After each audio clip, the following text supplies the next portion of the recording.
everyone, welcome back to the Just Justine Time Podcast, or for better words, JJ Time. How is your wonderful day going? Is it going good? Bad? Well, no matter what, I hope you're getting through it. You are here with me, Justine. Some of you, again, may know me as KittyCat23 over on other gaming channels, but for right now, I am Justine, and it is just you and me for the next hour. Today we are going to be talking about anxiety and the history behind it, treatments, causes, everything. So let's get right into it, shall we? So first off, where does anxiety come from? Well, all throughout history, it has been prevalent. Again, it's going back to when people were thrown into asylums, no matter what they did. And it also dates back as latest as to the 1700s. But there were doctors and psychologists along the way that did see that anxiety was prevalent, but it was never classified as a disorder until 1980. And that is when it got put into the DSM-3, which was the third edition of the DSM. We are now on the DSM-5, so there has been made 2 corrections, and it seems like each and every day we're finding new disorders and hopefully things that we can coin and put into the new DSMs, because it's really good that nowadays anxiety is recognized as a disorder. And trust me, I know a lot of my friends have it. I have a form of anxiety that I will dive into here shortly, but it's good that throughout history that it was recognized, but it does suck that it took until 1980, which I guess in hindsight now is, oh my goodness, 1980 was 42 years ago. 42 years ago. Oh my goodness, not me having an existential crisis on my podcast, just realizing that 1980 is not 20 years away, it's now 40. Okay. Whew. Anyways, let's come back here. But with that being said, there are different kinds of anxiety. The first one, it being generalized anxiety, which is the most common form of anxiety. With generalized anxiety, it's excessive worry, it's getting panic attacks. It's basically when someone talks about anxiety, that is what you think of, and that is why it's called generalized anxiety disorder. There is also other ones. The most second commonly known one is social anxiety. This is the one that I have. I got diagnosed with it last year, and it was actually due to COVID. I'll get into that. But social anxiety is where you get significant anxiety in crowds. It's where you will go to great lengths to avoid any situation that involves crowds or judgment or anything like that. And it is basically the reason why people who have social anxiety, the reason why they don't want to be around crowds is because, like myself, we always think that people are going to judge us. Like we're scared of getting embarrassed or humiliated. It can even go as bad as like people absolutely isolate themselves in their room and just never leave, which I know a lot of us do that nowadays with video games, but sometimes it's really hard. As for me, like I can talk to many people on the internet, but you put me in front of a person that I've never met before, I will sweat and like cripple inside myself because I cannot handle the situation of talking to other people. I do it because, you have to, that is life, but it's safe to say that I always feel like I'm going to do something that people are going to think about 20 years from now. That also with social anxiety, it can develop. You don't have to be born with it. It can develop over time. Like me, since with COVID-19, all of us were isolated for 2 years. I was actually a very outgoing, extroverted person in high school. I did acting. I was on sports teams. I was the center of attention. And, some may argue that I still try to be in my friend group. But the point is that I could talk to anyone and everyone and not care, especially with acting when, you act in front of the whole school and there's people who don't like you. It's never a fun time. But now, ever since COVID, I get like great anxiety having to leave my house, and I won't leave it unless I absolutely have to. And there was a time where I completely isolated myself and I wouldn't even step out of the house for groceries. I would just Instacart that. By the way, Instacart, I love it. I love Instacart, or what's it called? It's like, when you can like shop for groceries online. I like it, but I feel so bad for the person doing your grocery shopping, especially if you have a lot of groceries. I only did it, I think, 3 times, and the last time the guy came in with like 2 armfuls of bags, and I was like, I'm not going to make another person do this labor for me. This just feels weird. And so I stopped. But regardless, even if I go out, growing up, even though I didn't have social anxiety, I always had a certain form where I had to look good. Like ironically from the grade 7 till 12, no, grade 7 to 11, because grade 12, I just didn't care. But I wouldn't leave the house unless I had makeup on. And I'm kind of like that now. I don't like leaving the house without makeup. And it is solely because I'm scared that I'm going to get judged or people are going to think I look weird. And whether that's social anxiety or just self-consciousness, I don't know. You can decide. But anyways, another type of anxiety that you can have is panic disorder. This is where you hear that people who have extreme panic attacks, the whole blowing into a brown bag to try and slow down their breathing. It's basically an overwhelming combination of physical and psychological distress. The psychological being like, how your brain is so like all over the place, it's rushing everywhere, you can't think straight, you're freaking out, but as well as physical symptoms where people who have panic disorder, they will start sweating, they will dry heave, they cannot breathe. Some people actually faint because of how bad their panic attack is. And panic attacks can come with specific triggers. Everyone is different. I know specific triggers can be like yelling, screaming, but it can be as minuscule as someone touching you or even looking at you the wrong way, depending on how severe your panic disorder is. I'm really surprised that panic disorder and generalized anxiety, that there isn't a specific term for that, because I know a lot of people who have anxiety have panic disorders, but I guess panic disorder itself is its own thing. So I guess with generalized anxiety, the panic attacks aren't as severe, and I'm not undermining anyone who has generalized anxiety and gets really bad panic attacks. It's just with panic disorder, you don't really have the excessive worry day to day. You just have something that triggers you and it sends you to a panic attack. With generalized anxiety, it's like every day. It doesn't matter if you have a panic attack. You are just constantly stressing. Also, some people who have panic disorder feel like they're dying. And I know people with anxiety can also feel like they're dying.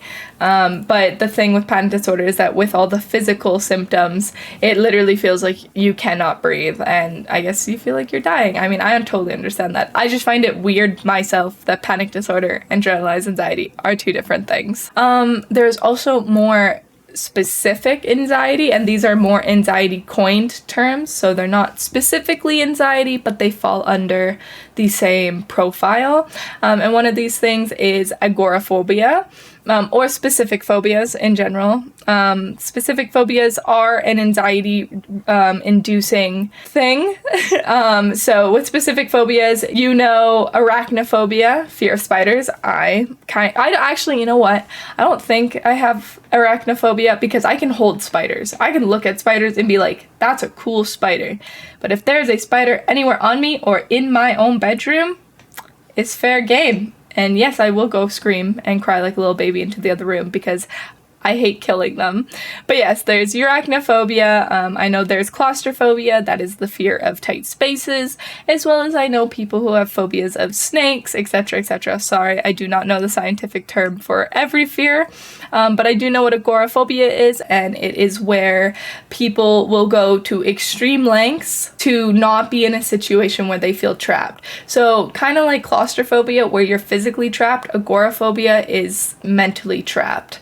And it's the fear of being stuck in a situation that's embarrassing or overwhelming.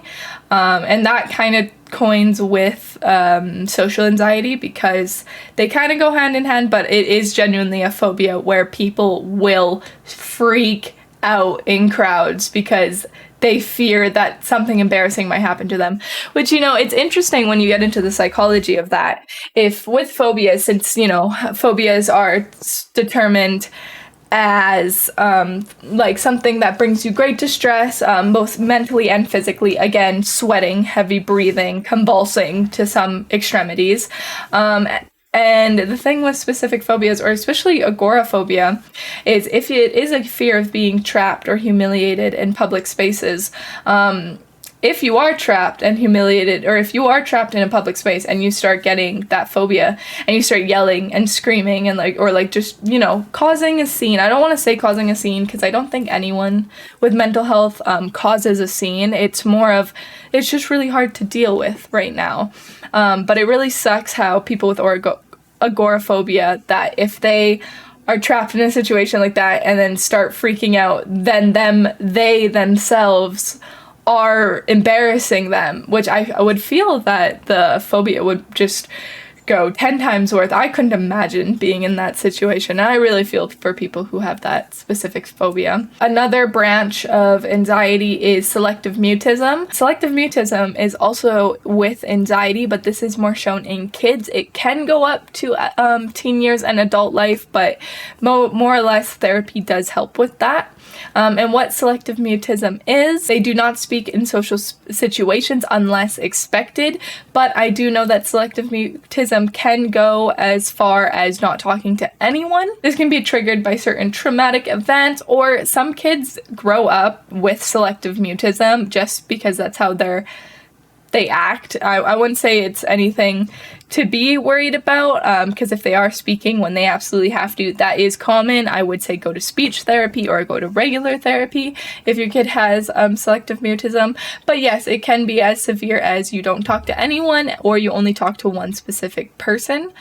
And it stems from anxiety, because it is, again, because the child or teenager, whoever has selective mutism, is too scared or just too traumatic that they don't want to speak to you or to anyone, really. I have read stories of people who are mute. I also had a classmate who was mute. And that's what selective mutism is. Again, kids tend to grow out of it really well, but if they don't, therapy is always an option. The last thing that stems from anxiety, I had a form of this. I said this in the previous episode, where I have dependent personality disorder, but there is also something called separation anxiety disorder. You actually see this in pets, very commonly in pets, and my own cat has separation anxiety. But in human separation anxiety, it is a constant fear that you are going to lose a person, or you may be reluctant, or you might not even step out of your own house if they're not there with you. With that being said, this kind of is a huge thing in relationships. I know a bunch of teenagers, when they first get into their first ever relationship, a lot of people do develop separation anxiety, specifically the woman, but guys can get it too. And it's just to a point where you cannot live your everyday life without them. And if they leave you, you're going to feel extreme fear, worry. You're literally going to think it's the end of the world. With me, with dependent personality disorder, it is similar, but not really. Dependent personality disorder is where I just can't live without them, where I will make them do all my decisions for me, like whether do I brush my teeth today, what restaurant do we go to, should I wear my hair curly or straight. That's what dependent personality disorder is. It's where I live off of someone, where separation anxiety is where you can live with someone and make your own decision, but the second they leave, your whole world is gonna turn upside down. As in with pets, like my pet Guinness, separation anxiety can show where your cat or dog or any pet shows signs of extreme stress when you leave the house, and if they love bomb you when you come back. And sadly, we did this to Guinness, where we left for 2 days and we came back and she was never the same. She is now the most clingy, adorable cat you'll ever meet. I've never met a cat. I don't know if any of you guys know or know any animal other than a dog. I'm going to say specifically a cat that is just so affectionate that it will not bite you unless you extremely provoke it. That is Guinness in a nutshell. I love her with my whole heart. But yeah, pets with separation anxiety, it's definitely, it does suck because you as a human makes you feel bad that you have to leave them for certain, events or holidays type of thing. I really wish we could bring them everywhere we go, but of course they freak out when we do that too. Moving on, some of the causes of anxiety is, again, with almost anything, is genetics. Well, actually, I can't say that. Not all mental disorders are from genetics, but they're very well linked. But yeah, anxiety can be from genetics. It can be from environment, whether that's childhood like abuse or neglect, death of a loved one, or being attacked. So if you get robbed, you may develop anxiety. If your parents neglected you, you may have anxiety. Basically, if you were not brought up or if a traumatic event happens to you, you're most likely going to have anxiety. It's really crazy how the brain works and how just one specific event can just cause your brain to malfunction. It also sucks that media nowadays, and even just in real life, that mental illness is laughed upon, or it's kind of shown that people don't really care for it, or kind of, the whole stigma around mental illnesses. Yet it seems so common that just the little bit of that your life is not going perfect, you may develop a mental disorder. It's really crazy to think about that, especially because it seems like everyone nowadays are more what is it to even be normal? And that's something I don't understand. I feel like everyone I know has something, whether that's narcissism, depression, anxiety, bipolar, anything. It seems like someone has at least something, yet people are like, oh, you're weird for having a mental disorder, when I bet they themselves have a specific one. They just don't want to say they do. Oh, what a world we live in. Hey, guys. It's crazy. Anyways, some other causes. If you use drugs often, that can lead to anxiety, especially marijuana. Yes, I know it's crazy that my last episode, I said that it can cause depression and that it calms you down, that it's a downer. Well, sadly, one of the side effects of marijuana is panic attacks and anxiety. And if you smoke it frequently enough, those feelings of anxiety just won't go away because your brain is used to the panic. I don't know if any of you guys ate an edible or have smoked too many rips and you just kind of sat on the couch and just felt this sense of impending doom, because I know I have. It is not fun, but whether or not, it's more or less if you use drugs often enough that you might develop anxiety. And then there's also medical conditions that can cause anxiety. Your thyroid, lung problems, heart problems, specific ones can lead to anxiety, but that is more rare and specific case scenarios to the person. It doesn't mean that if you have a thyroid condition, you're gonna develop anxiety. It's just those have been found to be linked.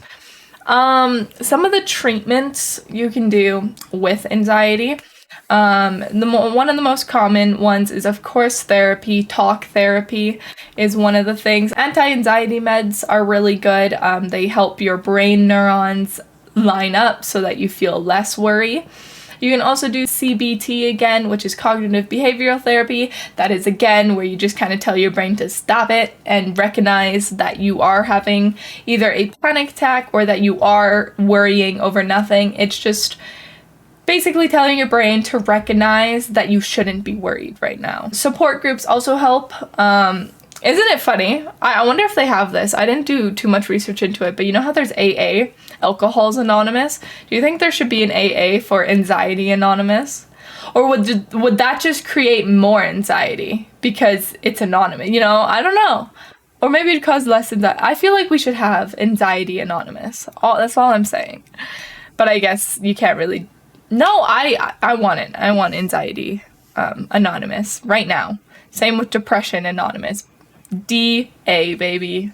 Or BA, BA, for Bipolar Anonymous. Regardless, Support groups are a great way. I know on the internet that there is support groups online, whether that's Reddit, social media, Discord, friends as a whole. Support groups are always a good thing. Another thing you can do is reduce caffeine intake. I know too many girls who have anxiety, but yet they cannot live with their iced mocha espresso or their iced latte. I'm not much of a coffee drinker. I do like coffee. No, actually, let's not lie here. Let's be brutally honest. That's what this podcast is about. I hate coffee. I don't get why people who can drink black coffee, I am just so proud of you. If I'm drinking coffee, I need like 12 cups of creamer. I'm not really a sugar person, but like 12 cups of like flavored creamer, which is essentially sugar. I need the coffee to not taste like coffee in order to like it. Don't get me wrong. Pumpkin spice lattes, I will die for them, okay? I am a white girl. You are talking to a white girl right now. I love my pumpkin spice lattes, but when it comes to just hot coffee in general, I don't get how y'all can have like Americanos or red eyes. Like, nah, I need that like iced vanilla latte with like pumpkin cream full foam and 10 shots of vanilla. So anyways, coffee is good at making you feel irritable and or anxiety inducing because it's an upper, right? When you take caffeine, it makes you be awake, and with that some people do get the jitters, or you can just, if you have excessive amounts of caffeine, it can be really bad. If you have anxiety, it basically just heightens all of the effects. But let's talk about that for a second. Let's talk about how coffee is just so socially acceptable and that it's just a way of living, because my argument on caffeine is that caffeine is just as addicting as any other drug out there. I would argue that caffeine is just as addicting as heroin. And the reason why is because I have heard so many people, including my mom, say that they get headaches if they do not have at least 3 cups of coffee in the morning. 3 cups, okay? That is, let's do quick math, Justine. That's 24 ounces of just bean water or bean juice. And that bean juice is controlling your life to the point where there is such thing as caffeine withdrawal, and that is why so many people cannot just stop drinking coffee. My friend, actually, you know what? Let's expose my friend for a second. If you're watching this, you have a problem. She never really drank coffee before, and she just started drinking the iced coffees from Tim Hortons. Yeah, let's go. If you're anywhere in the world, except Canada, Tim Hortons is essentially Dunkin' Donuts, or I guess for better use, it's a coffee shop, like Starbucks, but it's our Canadian. We hold true to our heart. Their hash browns are fire. If you have never been to a Tim Hortons, get their hash brown. Better than any hash brown out there. But anyways, I digress. She started getting iced coffees because there is a Tim Hortons close to her work, and she's like, oh, what the heck? She wanted a coffee one day. It has now been like 3 weeks, and she gets at least 3 to 4 iced coffees a day because she craves them and physically needs them.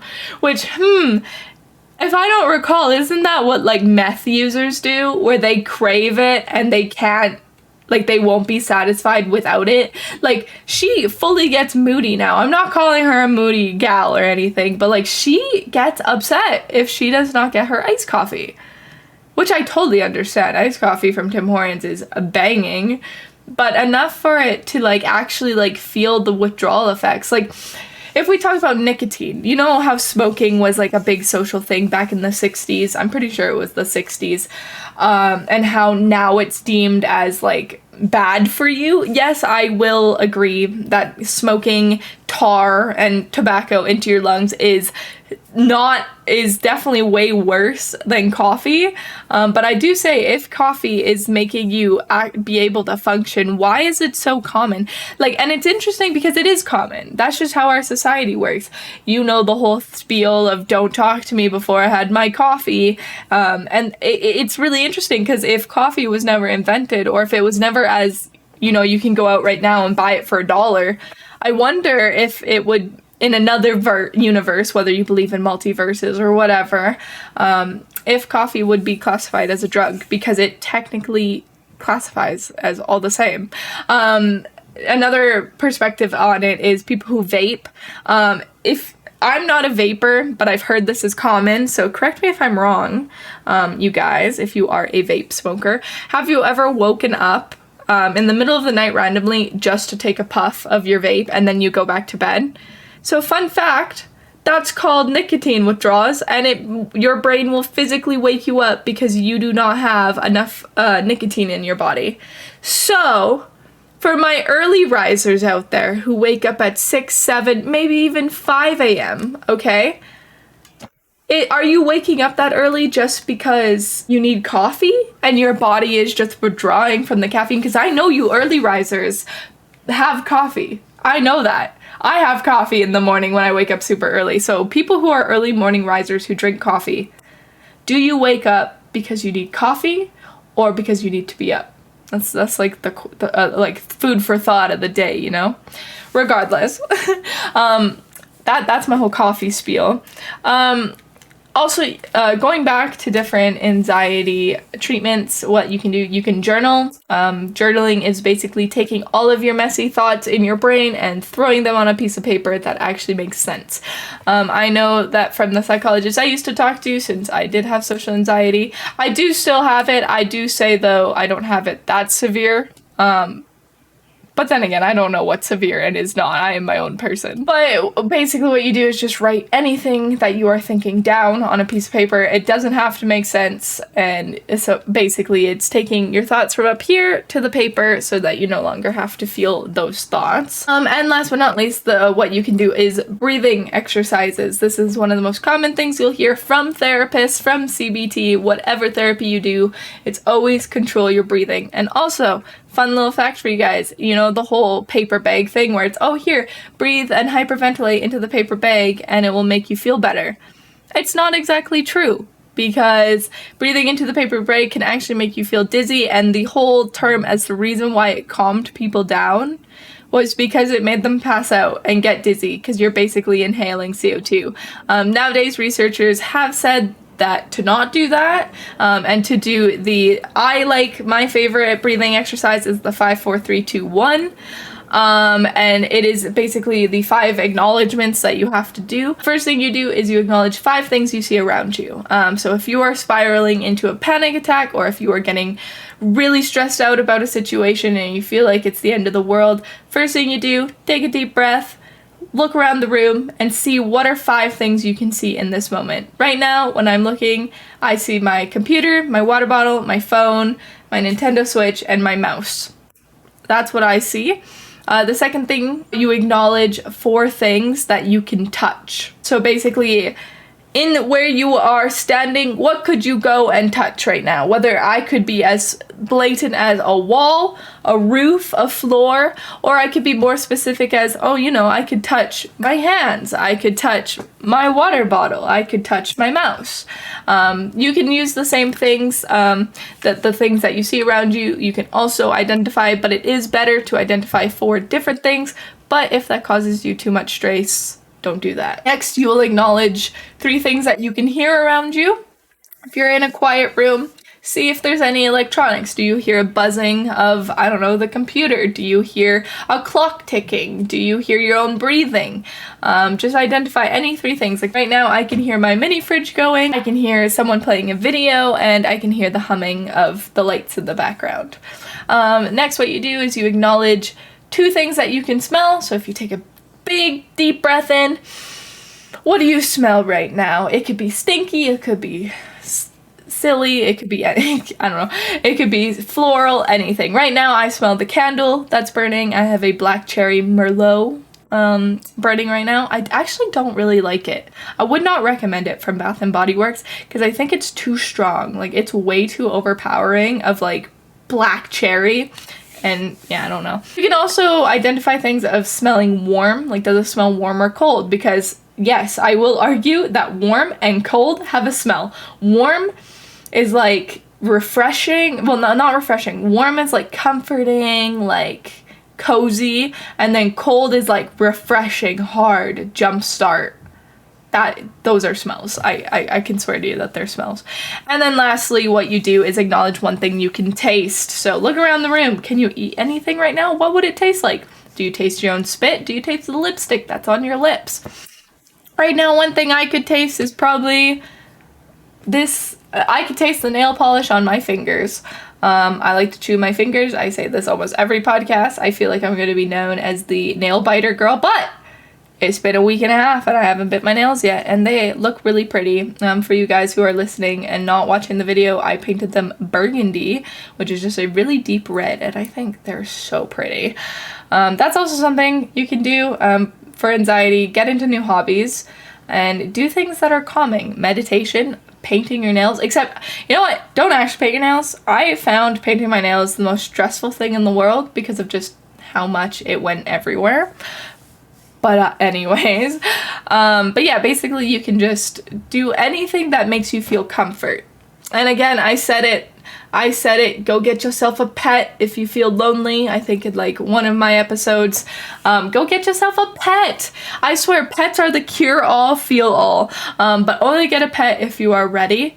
And if you can afford it. Do not go get yourself that dog from the pound because you thought it was cute, and then now you realize you need to pay $60 on food like every month. Just get a pet if you can. I know one of the cheapest pets to take care of are fish. I don't know what cheap pets are. Though I'm not a pet expert here, okay? I'm not even a psychology expert. I just like to talk. Regardless, back to breathing exercises and not pets. Don't get a pet because I feel like that's just an impulse decision. You can also do the 4-7-8 breathing. And what 4-7-8 breathing is, I think it really helps me, except it is very hard to do if you are spiraling into a panic attack. It's basically where you breathe in for 4 seconds, hold it for 7 seconds, and breathe out for 8 seconds. And what this is supposed to do is it's basically a natural tranquilizer for your own body. So I'll do it right now. You breathe in. Ready? Look, I'm going to make sure you can make me like here. So you breathe in. And then you hold it for 7 seconds. I'm not going to count that long, but I know what 7 seconds is. And then you breathe out for 8 seconds.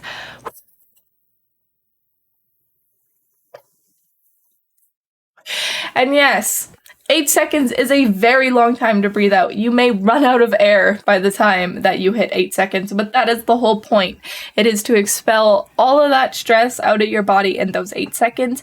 You can do that breathing exercise as many times as you want, but it will eventually bring your body's system to a neutral, or at least better than where it was before. That is only if you can control your breathing in that time. I am not saying it is easy to be in a full-blown panic attack and to go, okay, I need to breathe in for 4 seconds. I understand that that's not simple. It's just it's something that can help. Or you can even do it like if there's an essay coming up and you're feeling really stressed and worried about it. How much is it? I suck at math. 19 seconds out of your day. 19 seconds to do that breathing exercise. And I bet you'll feel just a little bit better. I know I do. I just did that breathing exercise. I'm like, damn, I am calm now. Yeah. So also, sadly again, man, us women are just getting thrown curveball after curveball, or I don't know what you call it, hardball after hardball. But yes, women are twice as likely to get anxiety than men. Yay, go us. That's probably why they call us hysterical and crazy.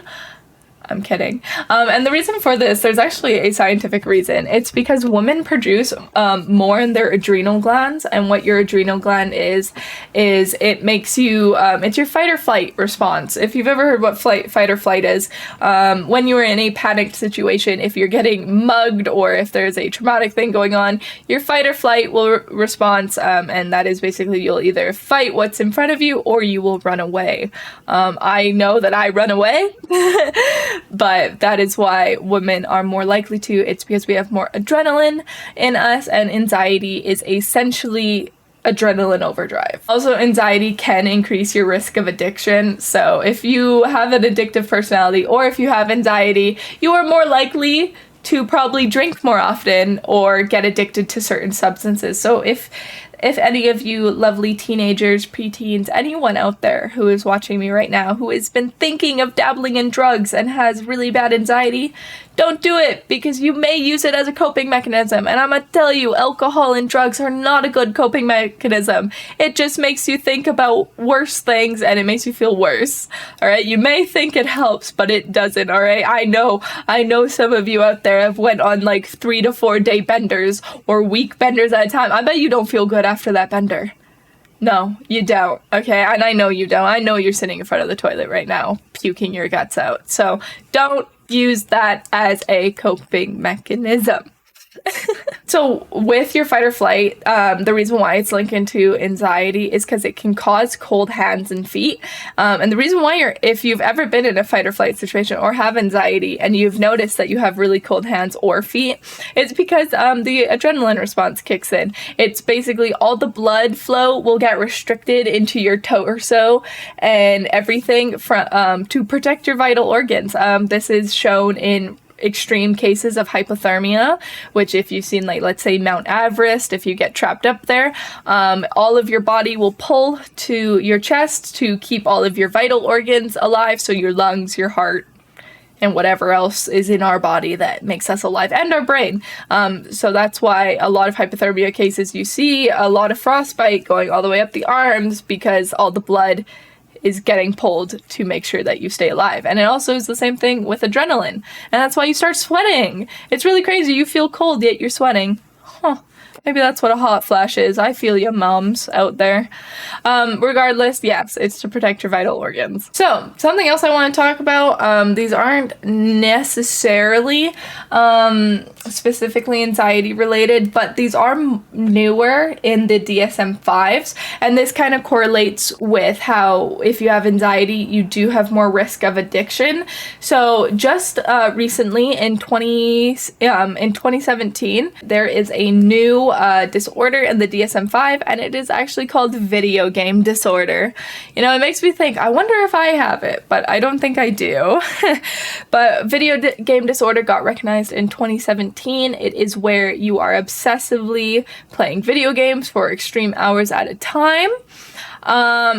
Essentially, it does act the same as essentially drugs, I would say, where withdrawal from it can cause extreme sadness, fear, and even anxiety because you're away from the game for too long. And as well as you build a tolerance, it's deemed in the DSM-5 that if you build a tolerance for playing video games, which essentially means that you need more time of playing video games to satisfy yourself. So the start of video game disorder can be like, oh, you know, I'm going to play 2 hours of Fortnite or Call of Duty. And then by the next week, it's like, I need to play 5 hours because I am not satisfied enough, to a point where it can go to even where you won't even get out of your chair or bed, wherever you play your video games, to even do life functions. A representation of this, which I'm surprised it only got recognized in 2017, because you would think it would get recognized when World of Warcraft was the big thing. If you guys don't know what World of Warcraft is, it is an MMORPG. You can do basically anything in it. You can be any class, any whatever. You can do anything. You can be a skinner, a potion maker, like anything. When I say anything, anything. But I remember when it first came out, I don't know the exact year World of Warcraft came out, but all I remember is that I was in grade 4.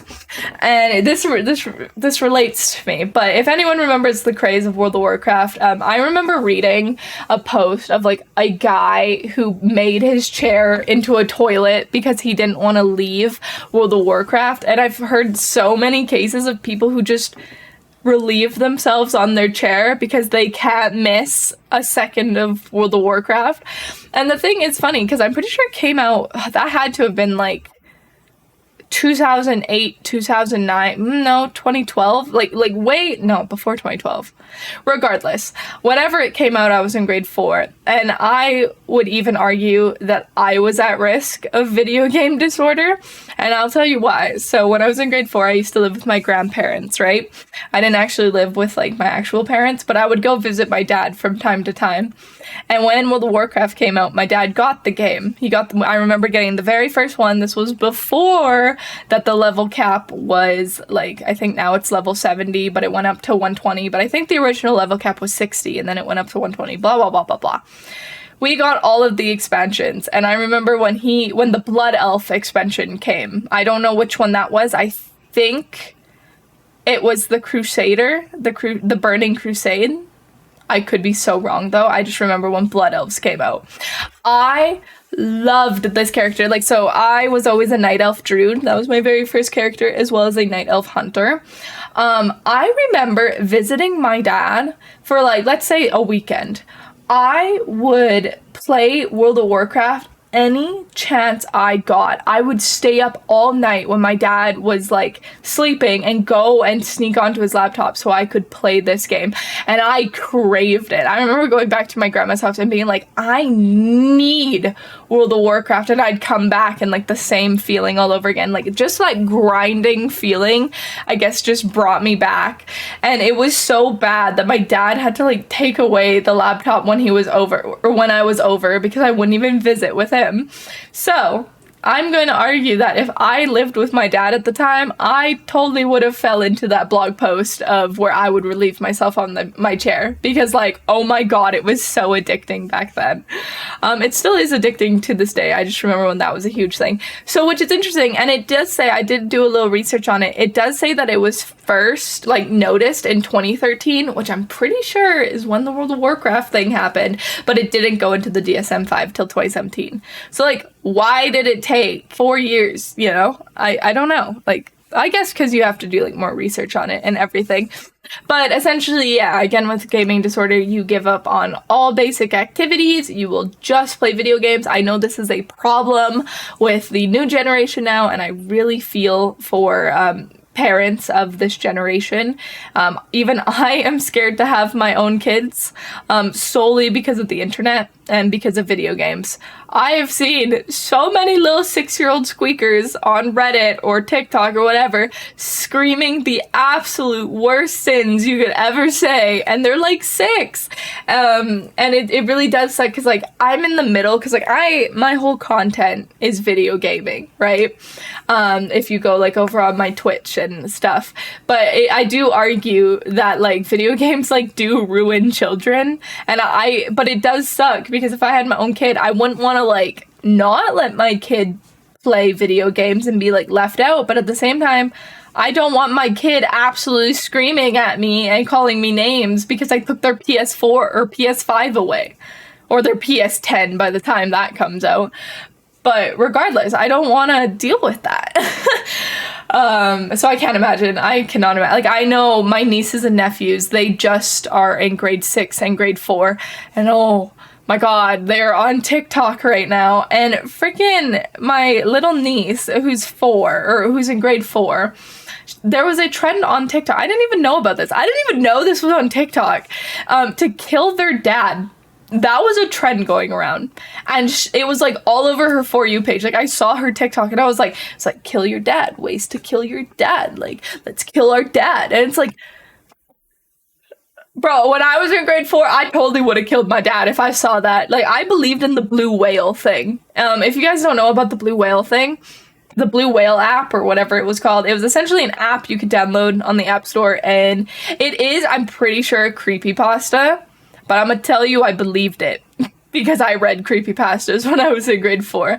The Blue Whale app was essentially an app that you would download, and it would essentially lead you to kill yourself in the end. It'd be like little things, and then it would like manipulate to you to do that. But like, just putting that together, that even though that was a creepypasta, the fact that there was a trend going around to literally kill your father, it makes no sense to me.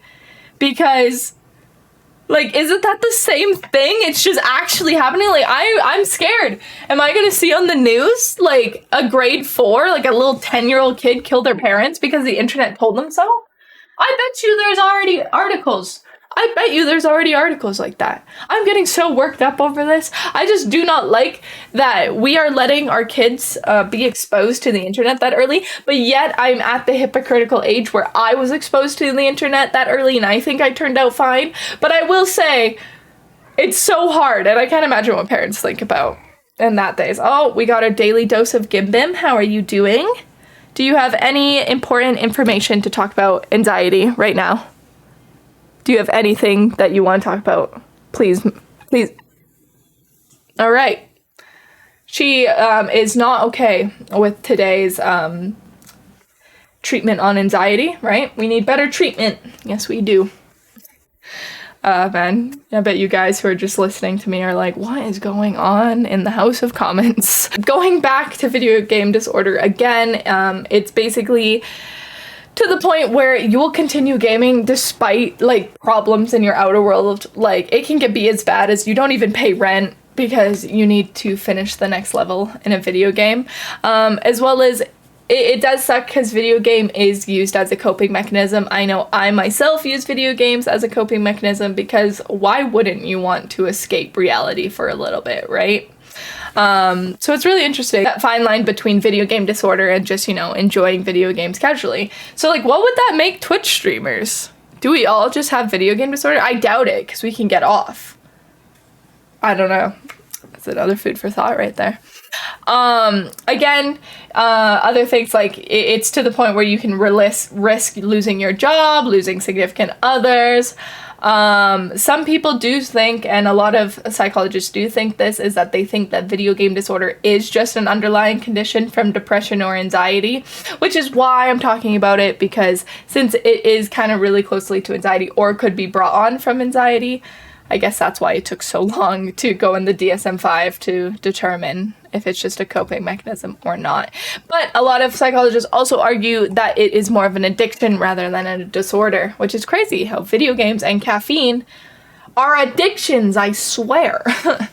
Another thing that I want to talk about is gambling disorder, because again, they go one and the same. My dad actually has gambling disorder, and I'm sorry, Mom or Dad, if you are watching this podcast, I am going to talk about it because it has affected us. Gambling disorder is basically where you will gamble all your money away, because you can't stop. And for any of you guys who are out there and are like, yeah, I don't understand gambling, like, why would someone want to gamble all their money away? Well, I'm here to tell you, as someone who studied psychology, so there is such thing as different reinforcements, okay?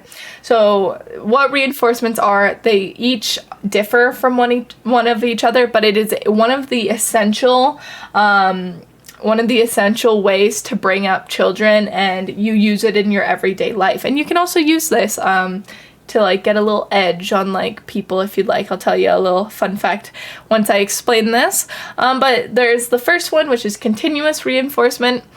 This is essentially, continuous reinforcement is, if you think of a candy machine, it is putting money into the candy machine, turning it, and you expecting candy. So it is you doing something and you know that you're gonna get something good back. So, like, it could be the same as coffee. Let's talk about it, because I've been talking about it a lot.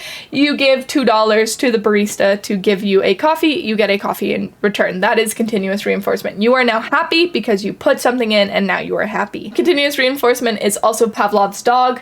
If you don't know what Pavlov's dog is, it is a very famous psychology experiment. It is where Pavlov would give his dog he would ring a bell to indicate that there was food in the bowl, and he did it enough times that when you take the food away, when you ring the bell, the dog salivated because he was expecting food. Fun fact for you guys, if you have a crush on anyone or have been hanging out with someone recently and you want them to like you, this could even be family members or siblings, a little thing you can do is every time you see them, figure out what their favorite candy or favorite chocolate is, or favorite whatever. Let's say their favorite chocolate are Reese's Pieces. If every single time you greet them, you have a Reese's Pieces in your hand, you only have to do this for like 5 times, I think it is. It's like 5 or 6 times. If you give them a Reese's Pieces every single time, like the second they see you, like if they get in your car, give them the Reese's Pieces and then talk to them, it will subconsciously make their brain associate you with the Reese's Pieces. Because so even if you don't give them Reese's Pieces in the future, they're still going to be very happy and have a burst of dopamine to see you, and they're not going to know why.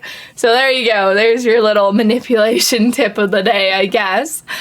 There's also negative reinforcement. This is something where you do something to get rid of a negative outcome. It can be as simple as sunscreen. People who wear sunscreen, it's to get rid of, sunburn. You don't want sunburn, so you're going to put sunscreen on. And so therefore you won't get sunburned. This could be the same thing as wearing sunglasses. It's basically actively doing something so that you get a positive effect in the end by doing something that counteracts the positive effect. Kind of. I don't know if that makes sense. But like if you go sunscreen and sunburn, sunscreen gets rid of the negative thing, right? Same thing with sunglasses. Sunglasses get rid of the negative, because it's so bright out. And so on. And then, there's two more. Then there's the fixed ratio, which is basically, this is the amount of times you get something. Fixed ratio is like kind of everything we just talked about, where if you do something, you expect something. So like if you type in a phone number, you expect that it's going to call that phone number no matter what. Or like fixed ratio can be where like no matter how many times you do this, you are going to get the same outcome every time. So this leads us to the last reinforcement that ties into gambling addiction. Gambling addiction is, let's talk about slot machines, because slot machines is where gambling addiction is the most prevalent. And slot machines are on a variable reinforcement or a variable fixed ratio. And what a variable ratio is, or a variable fixed ratio, however you want to say it, it is variable reinforcement. It is variable. Oh my God, how many times am I going to say it? Variable reinforcement is where you can push a button the same amount of, that's what fixed ratio is. So fixed ratio is where you push a button, a treat will fall every single time. But if you go a variable reinforcement or a variable ratio, it's if you push a button, you do not know when that treat will drop, and it is not fixed. So therefore, you could push the button 3 times and you'll get a treat. But the next time you'll push it 7 times and you'll get a treat. But the next time you can push it 20 times and not even get a treat. That is what variable reinforcement is, and that is what slot machines love to go off of. And sadly, it is the most hardest one to break out of, because with slot machines, even I've played my fair amount of slot machines in my day. And slot machines are, they're hard, because something I've learned as well, my mom, shout out to my mom out there, she used to work in a casino, so I know a little bit of the ins and outs of casino work. But with gambling and slot machines, at least my own personal experience, it's if you put $20 in, and you win, let's say you win $20 on top of that. So now I have $40. You're going to keep pushing that button for 2 reasons. 1, you think you're going to get that $20 again. 2, you think you might get the jackpot. And I guess third point is that you now have a $20 extra. So what ends up happening if you are good, I guess, at gambling, I don't think anyone can be good at gambling. It's that you should always end with at least the amount you started with. If you're going out to gamble and you put $20 in, you should at least by the end of the night end up with $20, unless you are there to go to 0. But the issue with this is that even if I put $20 in and let's say I win $2,000, I am going to keep gambling because I think I can make that $2,000 again. And 2 things my mom has told me in the casino industry is that certain slot machines do give better payouts. You do have to be a worker there and memorize the serial numbers, so that's not really a good tip. And 2 is that once it pays big, it will not pay big again, no matter how much you think it will. My mom said that out of the jackpots, there'd be once at least every 6 months. If you get even a minute jackpot, let's say you get a jackpot of even $500, stop playing that machine because it will not pay out another $500. Yes, in rare cases it can, but most likely it will not. As well as, I personally know this because I tested this theory and it, to me, seems right. For anyone who likes to drop $50 on one spin to people who like to play penny slots and drop 5 cents on one spin, it is the same thing. It is exactly the same, because if you drop 5 cents in, you will win back the equivalent of 5 cents. Yes, I understand, higher risk, higher reward. So if you do drop the 50, you do have a chance of winning $50 back. If you guys don't know slots, most of the time you'll get little wins, which will make you get another free spin. So if you put 5 cents in, it will give you whether 5 or 10 cents back. So the thing with this is that, okay, with that 5 cents, if I get 10 cents back max as like normal, it is the exact same thing as if you put $50 in and you get 50 to 100 back.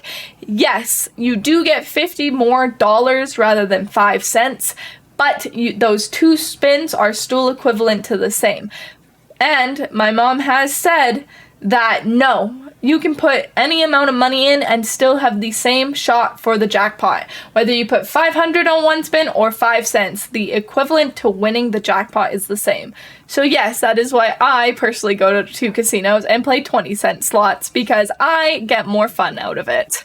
Regardless, going back to my dad, who does have a gambling problem, he said, so it has gotten as bad as, and these are some things with gambling problems, it's where you get to a point where you will start spending your savings. And this did happen to us once. My dad did break into the mortgage bank card, or well, not that he broke into it, but my dad did take the mortgage card and he started spending it, and my mom had to cancel the card, and it was really bad because he spent like $6,000 that night on the mortgage card.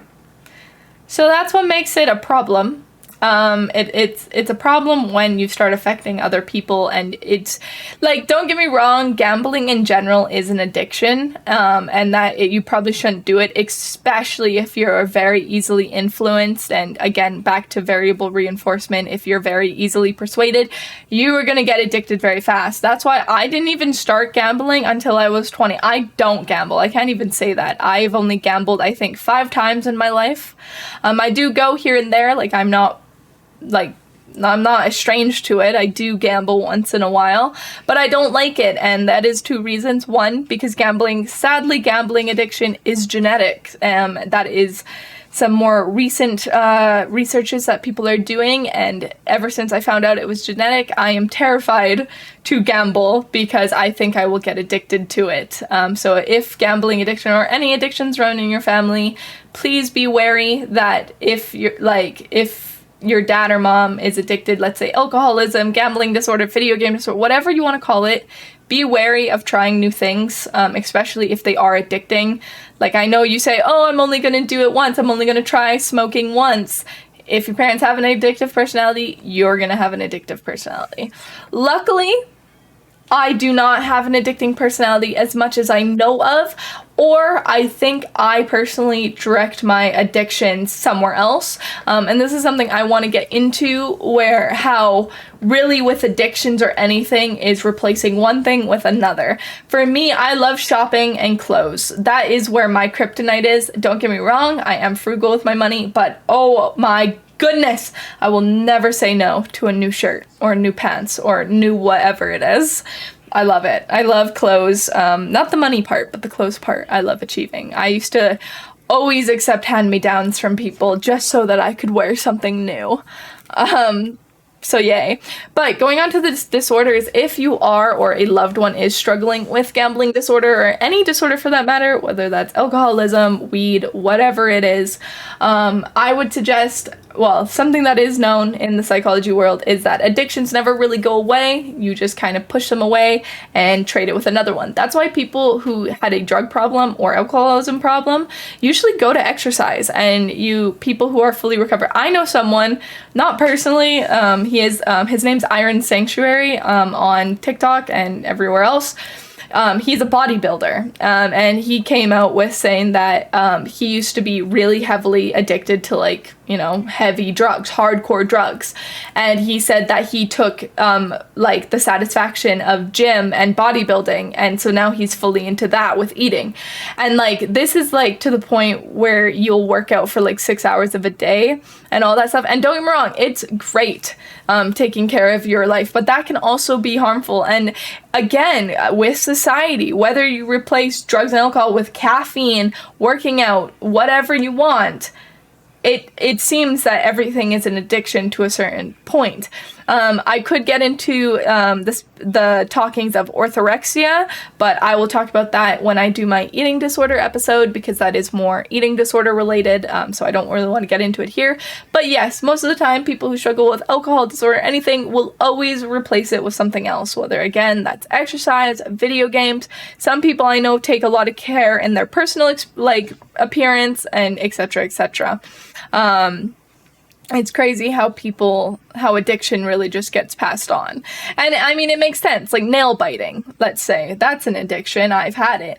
One way to counteract it is find something that doesn't really pay attention. For me, it is painting my nails, and I have personally been putting more thought in my outfits. I don't know if that relates to anything, but I've been getting more into fashion to try and distract myself from just sitting there being like, what do I wear today? You know, it's more of a, okay, I'm going to plan this out, wear this, blah, blah, blah, blah, blah. Regardless, if you yourself are struggling with something, try and find something else.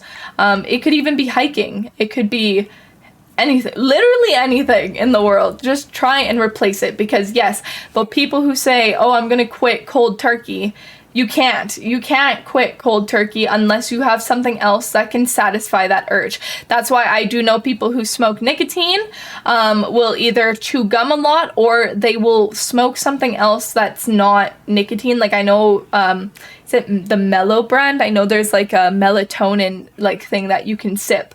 Regardless, even a straw, if you take a straw and like breathe in the straw, it can help you, as long as you can get rid of the habit eventually and replace it with something else. With all that being said, the thing with anxiety and everything is that it is becoming more prevalent nowadays, I think, than it ever was before. Insane asylums, it was said that in the 1960s, or whenever insane asylums were a thing, that people are deemed more crazy than the people in the insane asylums were nowadays. And that's people with anxiety, which is crazy to think about, because if we go back to when insane asylums were a thing, and if people are more like, I guess, crazy or whatever than people who were in asylums back in the day, that says something. That ironically means that asylum patients weren't actually crazy. And two, what is making the world more like stressed out?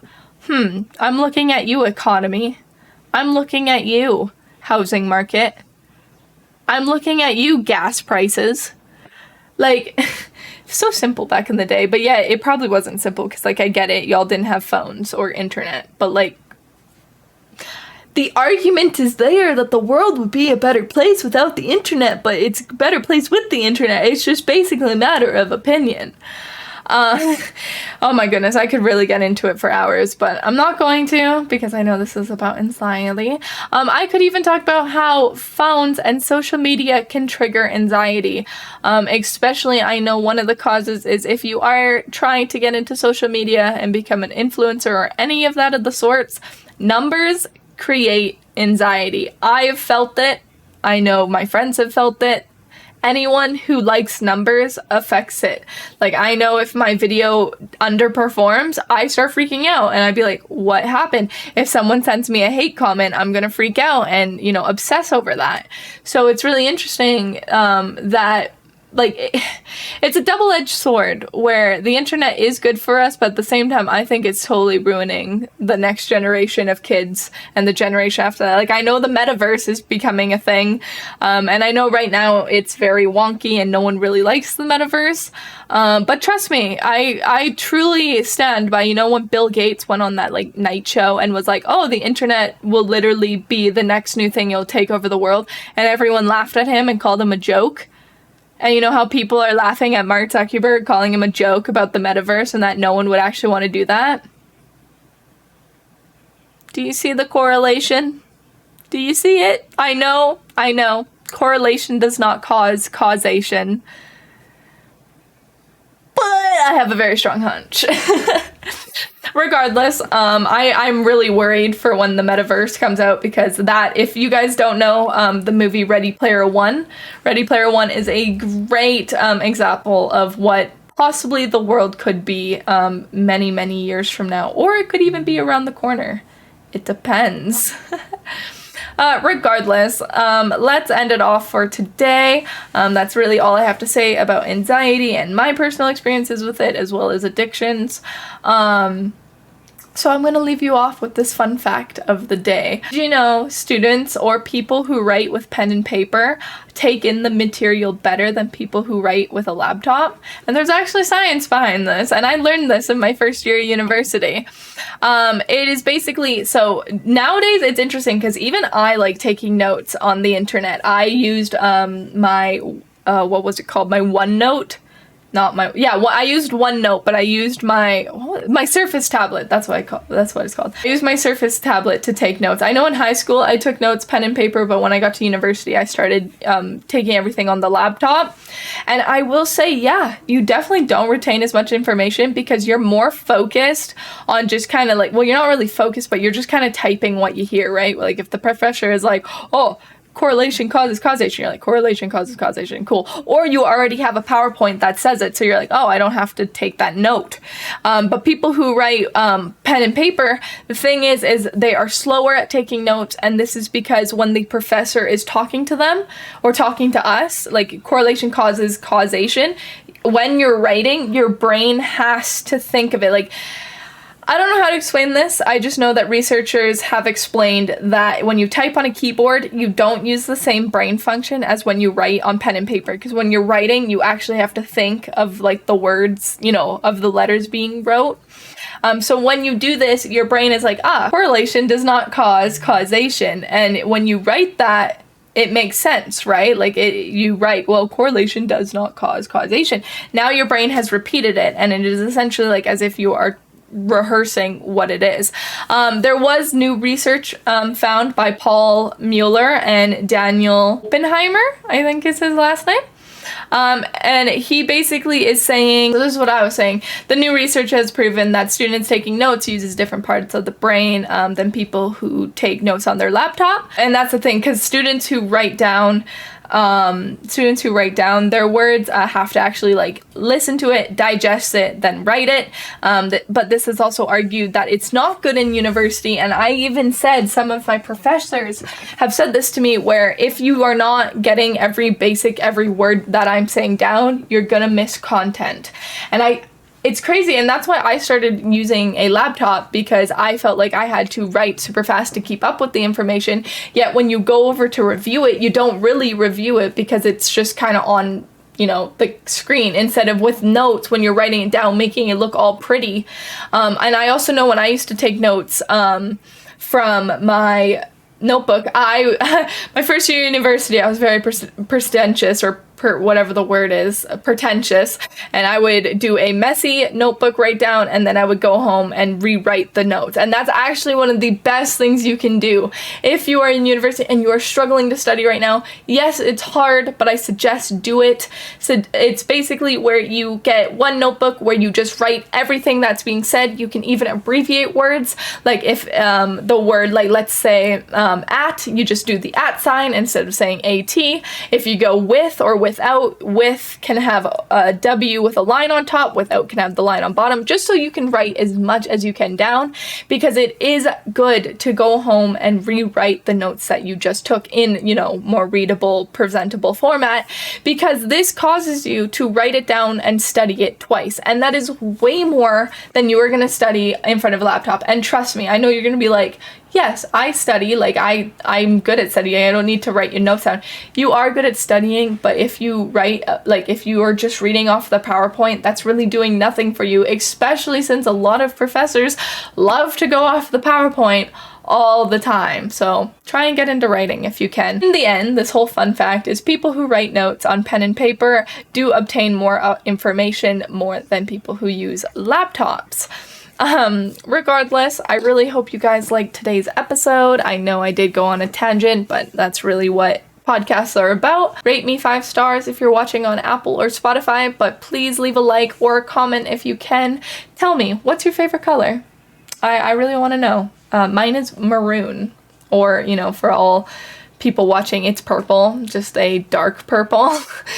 But with that being said, guys, I really do hope you enjoyed this episode.